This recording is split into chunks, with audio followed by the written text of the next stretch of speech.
Hello everyone, welcome to my YouTube channel. आज मैं YouTube video class 10 मैथ्सर chapter 12 और अनुशीलनी 12.3 question number 5 पर question number 8 लैके solve करिम। So video start करार आगत जदि मोर चैनलत नतुन आइसा तेतियाहले चैनलটো सबस्क्राइब কৰি ৰাখি দিবা। सो আমি ভিডিওটো স্টাर्ट কৰো। क्वेश्चन नंबर 5 ত আমাক কি কৈছে সোয়া যে চিত্ৰ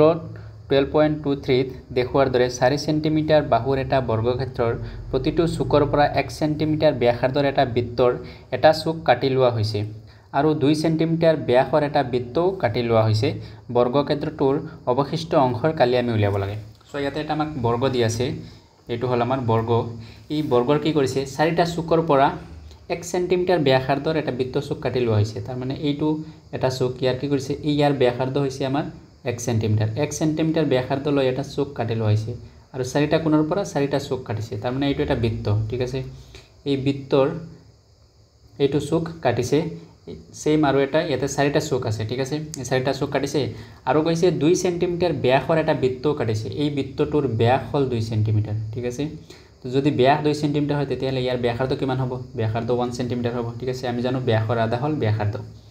তো এইটোৰ ব্যাসাৰ্ধ 1 আৰু এই 4টা বৃত্ত চুকৰ ব্যাসাৰ্ধ হল আমাৰ 1। এতিয়া আমি অৱশিষ্ট অংশ কিনখিনি এই যে কালাৰ কৰা অংশ যিখিনি আছে এইখিনিৰ কালি আমি উলিয়াম। আমি কেনেকৈ উলিয়াম কালি? সো প্ৰথমতে আমি কি কৰিম,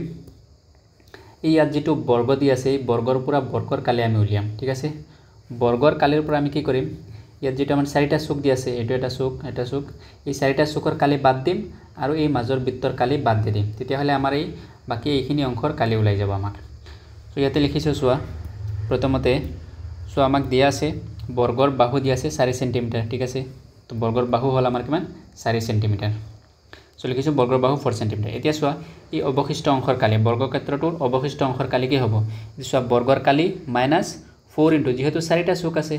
ঠিক আছে। তো 4 ইনটু চুকৰ বৃত্তকলাৰ কালি, ঠিক আছে, মাইনাস এই মাজৰ যেটো বৃত্ত আছে এই মাজৰ বৃত্তৰ কালি লিখিছো। এতিয়া চোৱা বৰ্গৰ কালি আমি জানো বাহু স্কয়াৰ আৰু 4 ইনটু এই বৃত্তকলাৰ কালি আমি জানো θ/360 পাই r স্কয়াৰ মাইনাস এই মাজৰ বৃত্তৰ কালি পাই r স্কয়াৰ। বৃত্তৰ কালি আমি জানো পাই r স্কয়াৰ। এতিয়া চোৱা আমাৰ বাহু দিয়া আছে ইকুৱেশনত 4 সেন্টিমিটাৰ। তো লিখিছো 4 যেহেতু বাহু স্কয়াৰ তো 4 স্কয়াৰ 4 ইনটু থিটা। চোৱা ইয়াতে সো এইটো বৰ্গ আছে, ঠিক আছে। সো বৰ্গ যদি হয় তেতিয়াহলে এই কোণটো কিমান হ'ব? আমি জানো বৰ্গৰ প্ৰতিটো কোণ কি হয় 90 ডিগ্ৰী হয়। তেতিয়াহলে এইটো কোণ কিমান হ'ব 90 ডিগ্ৰী। সেম এইটো 90 এইটো 90 হ'ব, ঠিক আছে। চাৰিটা কোণ 90 ডিগ্ৰী হ'ব। তো থিটা আমাৰ কিমান হ'ব? এই থিটাটো হ'ব আমাৰ 90 ডিগ্ৰী। সো 90 ডিগ্ৰী লিখিছো। চোৱা সো 90/360 পাই হল আমাৰ কিমান 22/7 আৰু r হল কিমান r যেটো ব্যাসাৰ্ধ আমাক কৈছে 1 সেন্টিমিটাৰ। তো r টো হ'ব আমাৰ 1 সেন্টিমিটাৰ। r স্কয়াৰ আছে তো 1 স্কয়াৰ সেম পাই এটো কিমান 22/7 আৰু r স্কয়াৰ মানে 1 স্কয়াৰ। এতিয়া চোৱা 4 স্কয়াৰ হল আমাৰ 16 আৰু এতিয়া চোৱা এই 4 ইনটু 90 পূৰণ কৰিলে আমি 360 পাই যাম, ঠিক আছে। তো এইটো ওপৰৰ 4 ইনটু 90 আৰু তলত আছে 360 এই দুটা কেনসেল যাব, ঠিক আছে। এটো 360/360 কেনসেল আৰু আমাক কিমান থাকিল ইয়াতে এটো 1 স্কয়াৰ কৰিলে 1 এইটোৰ লগত পূৰণ কৰিলে সেম 22/7 থাকিব। সো এইটো 22/7 ইয়াতে লিখিছো 22/7। তাৰ পিছত এইটো সেম 1 পূৰণ কৰিলে সেম 22/7 থাকিব। এই 22/7 মই ইয়াতে লিখিছো 22/7। এতিয়া যে আমাক কি আছে 16 আছে মাইনাস 22/7 আৰু এইটো মাইনাস 22/7। তো আমাক কি হ'ব 16 মাইনাস এইটো মাইনাস 2 ইনটু 22/7 2 ইনটু 22/7 2 ইনটু 22 মানে কিমান 44 ডিভাইডেড বাই 7। এতিয়া 16 ৰ পৰা 44/7 মাইনাস কৰা লসাগু কিমান হ'ব 7 আহিব লসাগু। তো 7 ইনটু 16 পূৰণ কৰিলে 112 পাবা মাইনাস 7 ৰ মাজত একবাৰ x 44 ৰ মাজত একবাৰ যাব 44 বাৰ। তো এটো হ'ব -44 আৰু 112 ৰ পৰা 44 মাইনাস কৰিলে পাবা তুমি 68 ডিভাইডেড বাই 7। এইটো হ'ব आंसर।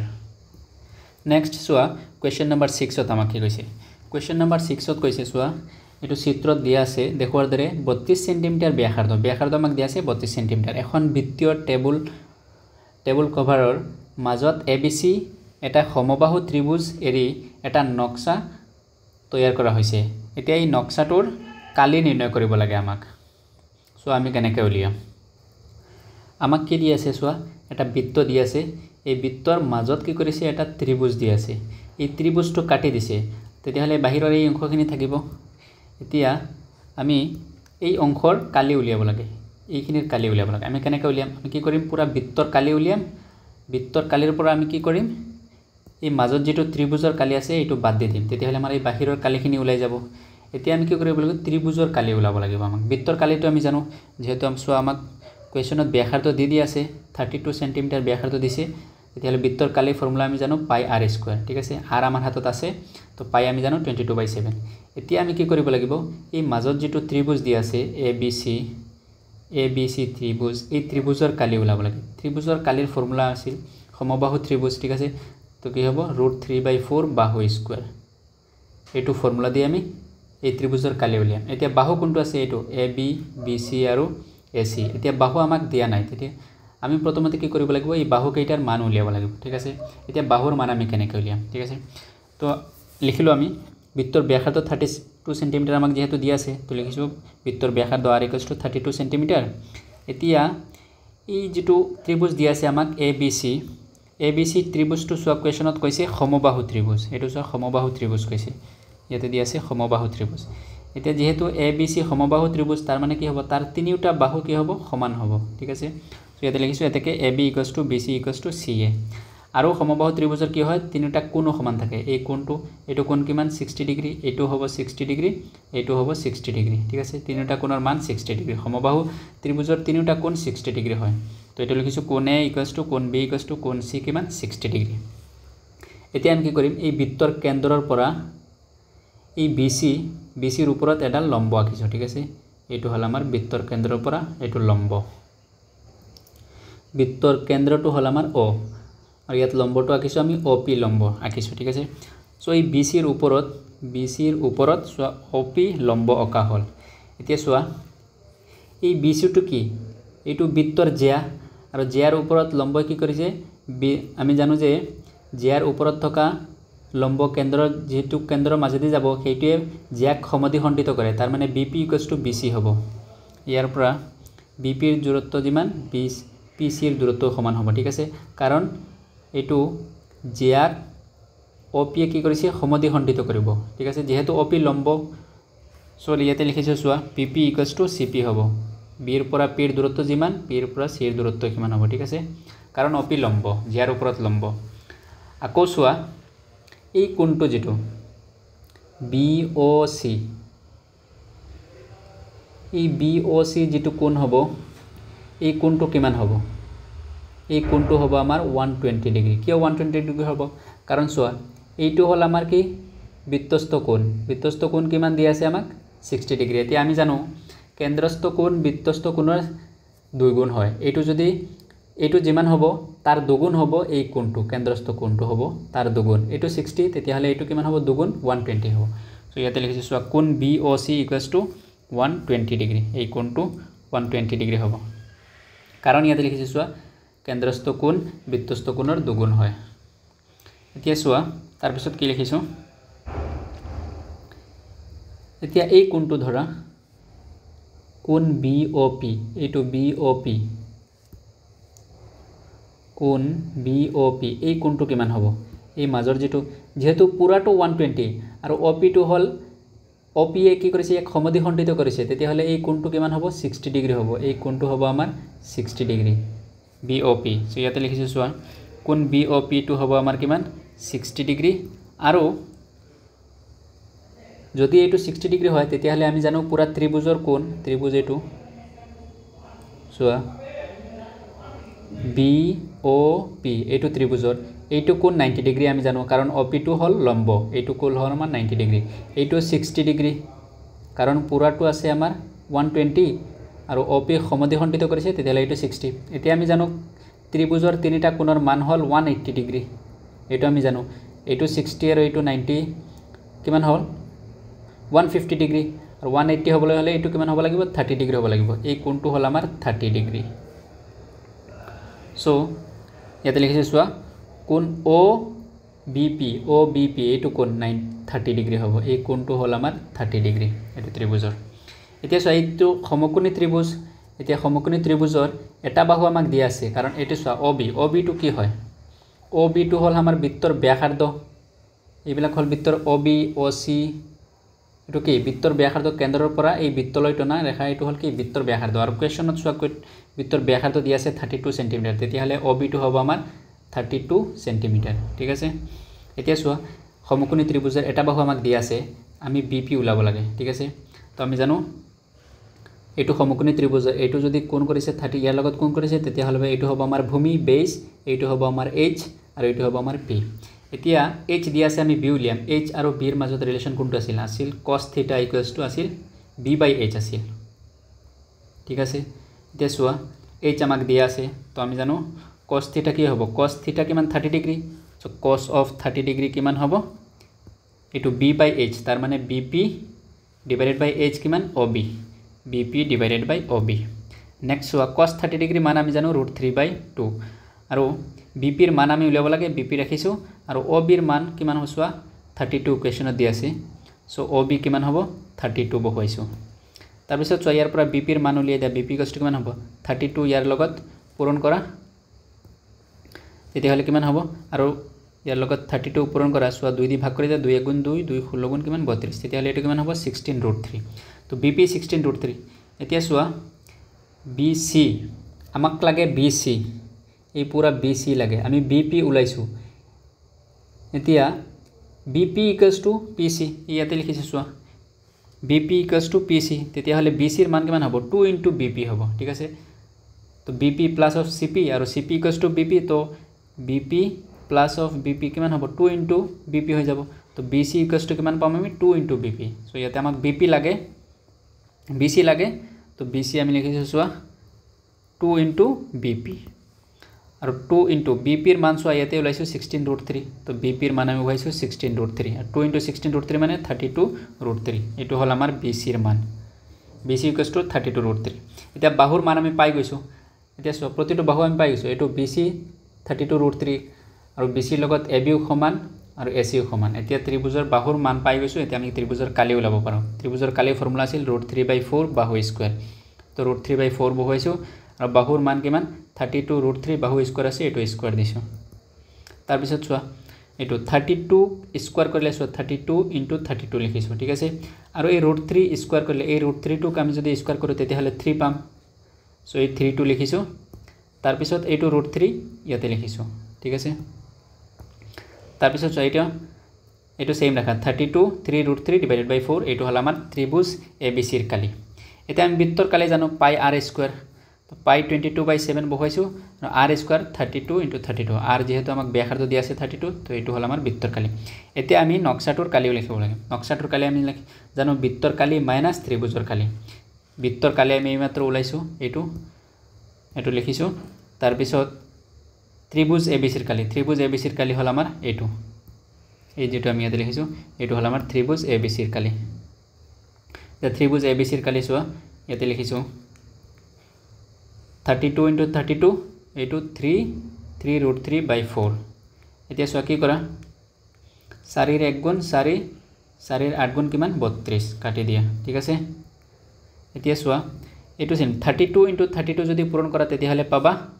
1024 1024 ঠিক আছে 32 এৰ বৰ্গ হল 1024 তাৰ পিছত চোৱা এই 22 আছে 22 লিখিছো আৰু এই 7 আছে ইয়াতে 7 লিখিছো তাৰ পিছত চোৱা এই 8 দি 35 পূৰণ কৰা আৰু তাৰ পিছত 3 পূৰণ কৰিবা পাবা তুমি 768 আৰু এই √3 আছে √3 লেখা এটো হল আমাৰ আনসাৰ ফাইনাল আনসাৰ নকশাটোৰ কালি তাৰ পিছত চোৱা কোৱেশ্চন নম্বৰ 7 ত কি কৈছে কোৱেশ্চন নম্বৰ 7 ত কৈছে এটো চিত্ৰত 14 সেন্টিমিটাৰ বাহুৰ ABCD এটা বৰ্গক্ষেত্ৰ এই ABCD এটা বৰ্গক্ষেত্ৰ দিয়া আছে আমাক ইয়াৰ বাহু দিয়া আছে 14 সেন্টিমিটাৰ A B C আৰু D কেন্দ্ৰযুক্ত চাৰিটা বৃত্ত অঁকা হল ঠিক আছে এই A B C D কেন্দ্ৰ কৰি চাৰিটা বৃত্ত অঁকা হল যাতে প্ৰতিটো বৃত্তই বাকি তিনিটা বৃত্তক দুটা বহিভাৱে স্পৰ্শ কৰে আচ্ছাদিত অঞ্চলটোৰ কালি উলিয়া এই মাজত যিখিনি আচ্ছাদিত অঞ্চল আছে এইখিনিৰ কালি আমাক উলাব লাগে তো আমি কেনেকৈ উলিয়াম আমি কি কৰিম পুৰা বৃত্তৰ কালি প্ৰথমতে উলাম ঠিক আছে পুৰা বৃত্তৰ কালিৰ পৰা আমি কি কৰিম এই যেটো চুক আছে চোৱা এইখিনিৰ কালি মাইনাস কৰিম এইখিনিৰ কালি মাইনাস কৰি দিম এইখিনিৰ কালি মাইনাস কৰি দিম এইখিনি কালি মাইনাস কৰি দিম চাৰিটা বৃত্ত চুকৰ কালি মাইনাস কৰি দিম আমাৰ এই মাজত যিখিনি আছে এইখিনি কালি ওলাই যাব ঠিক আছে সো বৰ্গৰ বাহু দিয়া আছে আমাক 14 সেন্টিমিটাৰ এতিয়া আচ্ছাদিত অঞ্চলৰ কালি কি হ'ব বৰ্গৰ কালি মাইনাছ 4 ইনটু 4টা বৃত্তকলা আছে এই বৃত্তকলাৰ কালি 4 ইনটু বৃত্তকলাৰ কালি তে বৰ্গৰ কালি আমি জানো বাহু স্কয়াৰ আৰু বাহু দিয়া আছে 14 তো এটো হ'ব কিমান চোৱা 14 স্কয়াৰ আৰু চোৱা 4 ইনটু বৃত্তকলাৰ কালি এতিয়া চোৱা এই বৃত্তকলাটো চোৱা যেহেতু এটো দিয়া আছে আমাক বৰ্গ ঠিক আছে তেতিয়াহলে এই কোণটো কিমান হ'ব 90 ডিগ্ৰী হ'ব তো এটো কিমান হ'ব 90/3 থিটা বাই 360 পাই r স্কয়াৰ আৰু থিটাৰ মান কিমান হ'ব 90 ডিগ্ৰী প্ৰতিটো বৰ্গ প্ৰতিটো কোণ কিমান হ'ব 90 ডিগ্ৰী তো 4 ইনটু 4 কিয় দিছো কাৰণ ইয়াত চোৱা 4টা আছে এটো এটা 4টা বৃত্তকলা আছে 4টা বৃত্তকলা কাৰণে 4 মাল্টিপ্লাই কৰিছো তো এটো কিমান হ'ব 90/360 পাই 22/7 আৰু r কিমান হ'ব চোৱা বৰ্গ দিয়া আছে আমাক বৰ্গৰ বাহু দিয়া আছে 14 সেমি এইটো দিয়া আছে 14 সেমি ঠিক আছে তেতিয়াহলে ইয়াৰ আধা এইটো হল বৰ্গ এইটো এটা বৃত্ত ঠিক আছে আৰু এইটো এটা বৃত্ত এই দুইটা মিলি 14 সেমি তেতিয়াহলে এইটো কি ব্যাসাৰ্ধ কিমান হ'ব 7 হ'ব এইবিলাক কি ব্যাসাৰ্ধ 7 তো ব্যাসাৰ্ধটো হ'ব আমাৰ কিমান 7 ব্যাসাৰ্ধ r স্কয়াৰ আছে তো 7 * 7 এতিয়া চোৱা এইটো 7 কাটা গল তো 14 স্কয়াৰ মানে আমি জানো 196 আৰু ইয়াত কি থাকিল চোৱা তো 4 * 90 কে হল 360 ঠিক আছে এই 360 আৰু এই 360 ক্যান্সেল এটো ওপৰত 360 আছে তলত 360 ক্যান্সেল ওপৰত আমাক কি বাকি আছে চোৱা ওপৰত আমাক এই 7 টো বাকি আছে আৰু এই 22 টো বাকি আছে এতিয়া 7 * 22 পূৰণটোলে কিমান হ'ব চোৱা 154 পাবা তো 196 ৰ পৰা 154 মাইনাস কৰা 42 ফাইনাল আনসাৰ তাৰ পিছত 8 নম্বৰ কোৱেশ্চন চোৱা 8 নম্বৰ কোৱেশ্চনত কি কৈছে চিত্ৰ 12.26 ত এটা দৌৰা বাট দিয়া আছে যাৰ বাওফালে আৰু সোফালে অৰ্ধবৃত্ত ঠিক আছে ভিতৰৰ সমান্তৰাল ৰেখাখণ্ড দুটাৰ মাজৰ দূৰত্ব দিয়া আছে 60 মিটাৰ আৰু সেইভাবে প্ৰত্যেকে 106 মিটাৰ দীঘল যদি বাটটোৰ প্ৰস্থ 10 মিটাৰ হয় তেন্তে নিৰ্ণয় কৰা বাটটোৰ চাৰিওফালে ইয়াৰ ভিতৰৰ ফালৰ দূৰত্ব আৰু বাটটোৰ কালি উলিয়াব লাগে সো কোৱেশ্চনত কি কৈছে আমি আগতে বুজিলো কোৱেশ্চনত আমাক বাট দিয়া আছে ঠিক আছে এই যেটো দিয়া আছে এইটো হল দৌৰা বাট ঠিক আছে এটা ইয়াত কি কৈছে ইয়াৰ দুইফালে দুটা অৰ্ধবৃত্ত আছে তাৰ মানে এইখিনি হল আমাৰ অৰ্ধবৃত্ত এই যিখিনি আছে এইটো এটা অৰ্ধবৃত্ত এইটো এটা অৰ্ধবৃত্ত ঠিক আছে আৰু তাৰ ভিতৰত সমান্তৰাল ৰেখাখণ্ড দুটা আছে এইটো এডাল সমান্তৰাল ৰেখাখণ্ড আৰু এইটো আৰু এডাল সমান্তৰাল ৰেখাখণ্ড এতিয়া কি কৈছে আমাক এই বাটটোৰ চাৰিওফালে ভিতৰৰ ফালৰ দূৰত্ব উলিয়াব লাগে তাৰ মানে ভিতৰৰ ফালৰ দূৰত্ব 1 নম্বৰ কোৱেশ্চনত কৈছে আমাক এইখিনি উলিয়াব লাগে এই যেটো AB ঠিক আছে AB CD ইয়াৰ এইখিনি ভিতৰৰ ফালৰ দূৰত্ব আৰু এইখিনি APD এইখিনি দূৰত্ব আৰু BRC এই ভিতৰৰ ফালৰ দূৰত্বখিনি আমি উলাব লাগে এটো হল আমাৰ 1 নম্বৰ আৰু 2 নম্বৰ কৈছে এই ভিতৰত যিখিনি কালি আছে এইখিনিৰ আমি কালি উলাব লাগে ঠিক আছে এই ভিতৰত যিখিনি আছে পুৰা এইখিনিৰ কালি উলাব লাগে তো প্ৰথমত আমি 1 নম্বৰত কি উলিয়াম চোৱা কোৱেশ্চনত কৈছে চোৱা ৰেখাখণ্ড দুটাৰ মাজৰ দূৰত্ব 60 মিটাৰ তাৰ মানে এইখিনিৰ দূৰত্ব আমাক দিয়া আছে 60 মিটাৰ ঠিক আছে আৰু কৈছে প্ৰত্যেকে 106 মিটাৰ দীঘল আৰু এই পুৰা ইয়াৰ পৰা ইয়ালৈ তাৰ মানে AB বা CD বা EF এইখিনি পুৰা কিমান 106 মিটাৰ দীঘল 106 ঠিক আছে আৰু কি কৈছে আমাৰ বাটটোৰ প্ৰস্থ 10 মিটাৰ তাৰ মানে এইখিনি প্ৰস্থ এই মাজত যিখিনি আছে এইখিনি আমাক কিমান দিয়া আছে 10 মিটাৰ ঠিক আছে এতিয়া আমি কি কৰিম চোৱা ইয়াৰ ভিতৰৰ ফালৰ দূৰত্ব উলিয়াম এতিয়া এইখিনি যদি 10 মিটাৰ হয় এতিয়া চোৱা এই পুৰা AD টো হল আমাৰ কি 60 মিটাৰ এতিয়া এইখিনি যেহেতু অৰ্ধবৃত্ত তো আমাৰ অৰ্ধবৃত্তৰ ব্যাসাৰ্ধ লাগিব তো এইটো হল ইয়াৰ কেন্দ্ৰ এই মাজত যেটো আছে এইটো কেন্দ্ৰ তেতিয়া এই পুৰাটো যদি 60 হয় তেতিয়া হলে এই কেন্দ্ৰৰ পৰা এইখিনি কিমান হ'ব 30 হ'ব তাৰ মানে এই ব্যাসাৰ্ধটো কিমান হ'ব এই পুৰা এইবিলাক ইয়াৰ পৰা যিমান কেইটা হ'ব এইবিলাক সব ব্যাসাৰ্ধ ঠিক আছে তো ব্যাসাৰ্ধ কিমান হ'ব আমাৰ 30 হ'ব ব্যাসাৰ্ধটো আমি পাম 30 তো ইয়াত লিখিছো অন্তবৃত্তৰ ব্যাসাৰ্ধ হল আমাৰ 30 সেমি এইটো হ'ব আমাৰ 30 সেমি আৰু ইয়াৰ মাজত যেহেতু 10 মিটাৰ প্ৰস্থ দিয়া আছে আমাক তেতিয়া হলে এইটো যদি 30 হয় আৰু বহিবৃত্ত কোনটো এইটো বহিবৃত্ত তো এই ইয়াৰ পৰা ইয়ালৈ আৰু 10 তো টোটাল কিমান হ'ব আমাৰ 40 তো বহিবৃত্তৰ ব্যাসাৰ্ধ কিমান হ'ব আমাৰ 40 সেমি এইখিনি বুজি লোৱা তাৰ পিছত চোৱা এতিয়া আমি বাটটোৰ ভিতৰৰ ফালৰ দূৰত্ব উলিয়াম বাটটোৰ ভিতৰৰ ফালৰ দূৰত্ব কিমান হ'ব আমাক চোৱা এই পুৰা এ বি এৰ পৰা বিৰ দূৰত্ব এইখিনি এৰ পৰা বিৰ দূৰত্ব প্লাস সিৰ পৰা ডিৰ দূৰত্ব ঠিক আছে এইখিনি দূৰত্ব আমি পেলো এৰ পৰা বিৰ দূৰত্ব প্লাস সিৰ পৰা ডিৰ দূৰত্ব ভিতৰ ফলা আৰু কি আছে আমাক এইটো এ পি ডি এইটো আৰু বি আৰ সি পৰিধি এইটো অৰ্ধবৃত্তৰ পৰিধি আৰু এইটো অৰ্ধবৃত্তৰ পৰিধি এই দুটা অৰ্ধবৃত্তৰ পৰিধি আমি ওলাব লাগে ইয়াতে লিখিছো চোৱা ভিতৰৰ ফালৰ বাটটোৰ দূৰত্ব কিমান হ'ব A B plus C D plus A P ডিৰ পৰিসীমা প্লাস বি আৰ সিৰ পৰিসীমা ঠিক আছে তে এ বি চোৱা কোৱেশ্যনত আমাক দিয়া আছে 106 আৰু সি ডি 106 এতিয়া চোৱা এ পি ডিৰ পৰিসীমা এটোৰ যেহেতু অৰ্ধবৃত্ত এই যেটো এ পি ডি এটো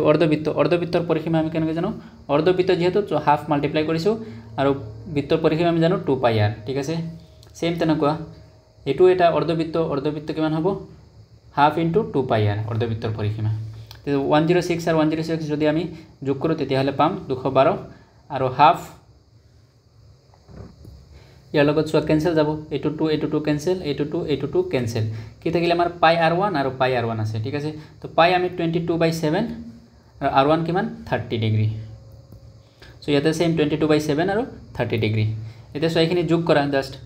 212 ৰাখিছো আৰু এই দুটা পূৰণ কৰি 7 দি ডিভাইড কৰা 660/7 তাৰ পিছত এই দুটা যোগ কৰা এটো পাবা আনসাৰ তাৰ পিছত 212 লগত এটো যোগ কৰিলে ফাইনাল আনসাৰ এটো পাবা এটো ইজি একেবাৰে পাৰিবা নেক্সট সো আমাক কি কৈছে বাটটোৰ কালি উলাব কৈছে বাটটোৰ কালি আমি কেনে কইলিয়াম বাটটোৰ কালি উলিয়াম আমি সোৱা বাট আছে আমাক কি এটো সোৱা বাটটোৰ কালি মানে এইটো সোৱা ইয়াতে এটা আয়ত আছে এ বি ই এফ এটো এটা আয়ত ঠিক আছে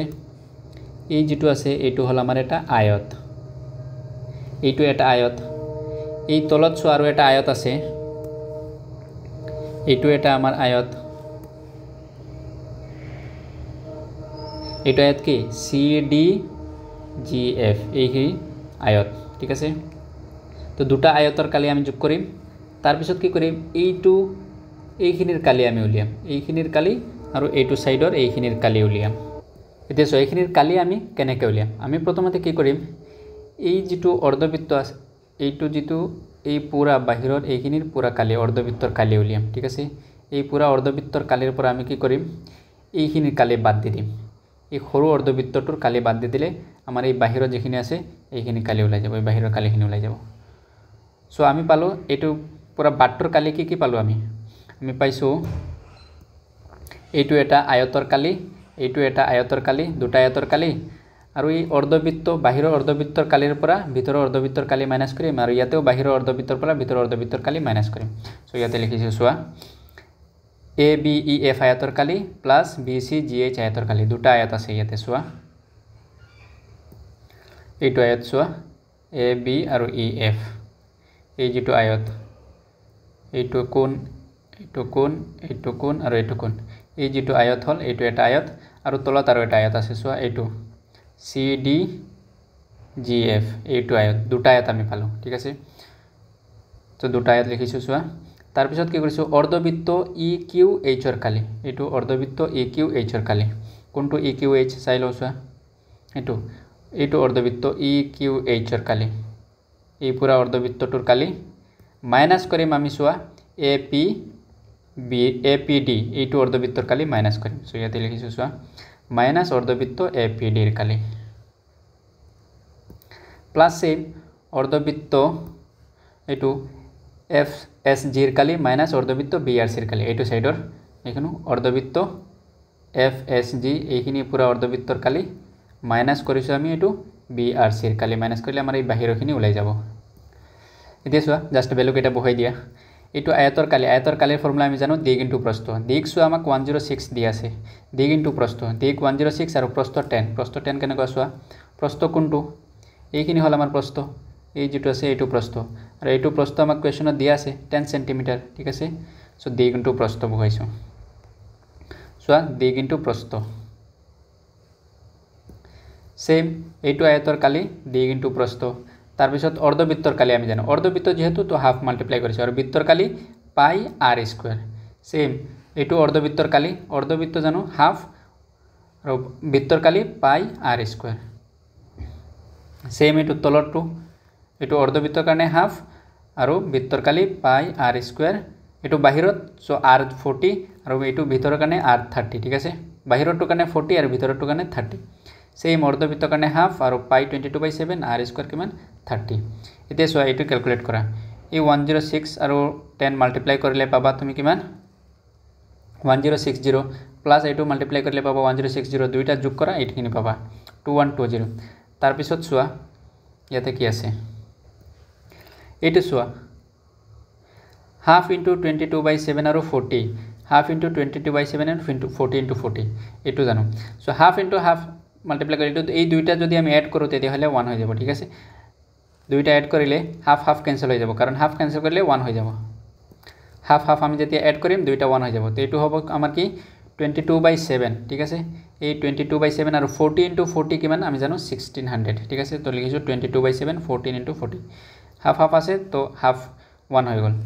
তাৰ পিছত সোৱা এইটো সেম 22/7 30 into 30 হাফ আছে এইটো হাফ 22/7 30 into 30 এই দুইটা যেতিয়া আমি এড কৰিম তেতিয়া হাফ হাফ 1 হৈ যাব আৰু 22/7 30 into 30 আমি জানো 900 তো 22/7 আৰু 900 ঠিক আছে এতিয়া সোৱা এটো লিখিছো সেম তে দুইটাতে সোৱা 22/7 আছে 22/7 আছে 22/7 আমি ইয়াতে লিখিছো আৰু ইয়াতে কি থাকিল 1600 আৰু কি থাকিল 900 900 লিখিছো এটা 1600 পৰা 900 মাইনাস কৰা কিমান থাকিব 700 ঠিক আছে এতিয়া সোৱা এটো 7 আৰু এটো 7 কান 7 গুণ 7 শূন্য দুটা আছে তো কিমান থাকিল 700 100 থাকিল ঠিক আছে তো 100 22 লগত মাল্টিপ্লাই কৰা এটো কিমান হৈ যাব 2200 হৈ যাব ঠিক আছে তো 2200 তো 2120 লগত 2200 প্লাস কৰা কি পাবা आंसर 4320 সেন্টিমিটার স্কয়ার এটো হল ফাইনাল आंसर যদি ভিডিওটো ভাল লাগিছে তেতিয়া হলে চ্যানেলটো সাবস্ক্রাইব কৰি ৰাখি দিয়া নেক্সট ভিডিওত বাকি কেইটা কোৱেশ্চন আমি সলভ কৰিম থ্যাংক ইউ